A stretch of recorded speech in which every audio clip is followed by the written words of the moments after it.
جو کوئی بھی عورتوں کو جو ہے ٹکٹ دیتے ہیں وہ اسلام کے خلاف جو ہے بغاوت کرتے ہیں۔ دیکھیے اسلام کی بات اگر آپ نے لائی ہے تو میں آپ کو ایک بات بتاؤں، ابھی آپ نے دیکھا نماز پڑھ رہے ہیں، ایک بھی عورت نظر آئی؟ اور اسلام میں سب سے زیادہ اہمیت جو ہے نماز کو ہے۔ تو اگر عورتوں کا اس طرح سے لوگوں کے سامنے آنا اسلام میں جائز ہوتا تو ان کو مسجد سے نہیں روکا جاتا۔ مسجد سے روک دیا گیا کیوں؟ عورت کا اسلام میں ایک مقام ہے، سمجھ گئے آپ؟ تو اس لیے جو کوئی بھی عورتوں کو جو ہے ٹکٹ دیتے ہیں وہ اسلام کے خلاف جو ہے بغاوت کرتے ہیں، سمجھ گیا؟ اسلام کے خلاف ان کا یہ عمل ہے۔ آپ کو مرد نہیں ہے کہ آپ عورتوں کو لا رہے ہیں، اس سے ہمارا مذہب کمزور ہوگا۔ کمزور اس لیے ہوگا کہ دیکھیے کل چل کے کرناٹک میں حجاب کا مسئلہ چلا، اس پر کافی ہنگامہ ہوا ہے نا۔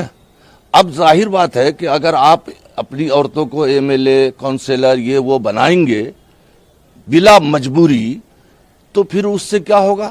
ہم حجاب کو محفوظ نہیں رکھ سکیں گے اور اس مسئلے پر ہم نہیں اٹھا سکیں گے، کیونکہ اگر ہم اس مسئلے کو مطالبہ کریں حکومت کے سامنے تو حکومت کہے گی بھائی آپ کی عورتیں تو اب جو ہے اسمبلی ہال میں آ رہی ہے، پارلیمنٹ میں آ رہی ہے، منسپالٹی کے بورڈ میں جا کے بیٹھ رہی ہے، اسٹیج پر باضابطہ وہ جو ہے لوگوں سے اپیل کر رہی ہے۔ الیکشن میں لڑنے کے لیے گھر گھر ہر ایک کے پاس جانا پڑے گا، ہندو ہو مسلم ہو کوئی بھی ہو، اور اسلام میں عورت کی آواز بھی عورت ہے۔ اس لیے میں اس کا سخت مخالف ہوں۔ آپ کو لڑنا ہے، آپ مرد ہیں، مرد کو دیجئے نا بھائی، جہاں مجبوری نہیں ہے۔ ہاں اگر ایسا کوئی ہمارے دیش کا قانون ہوتا کہ عورتیں ہی اس سیٹ سے لڑ سکتی ہیں تو وہاں ایک مجبوری تھی، آپ کہہ سکتے تھے کہ بھائی مجبوری ہے، لیکن یہاں تو کوئی مجبوری نہیں ہے۔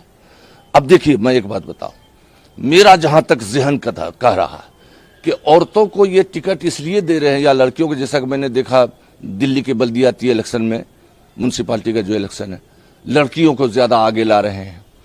اب میرا خیال یہ ہے کہ ان کا مقصد ہے کہ بھائی آج کل عورتوں کی زیادہ چلتی ہے کہ نہیں چلتی ہے، تو اگر عورتوں کو جو ہے لے لو قبضے میں تو پورا پریوار جو ہے قبضے میں آ جائے گا۔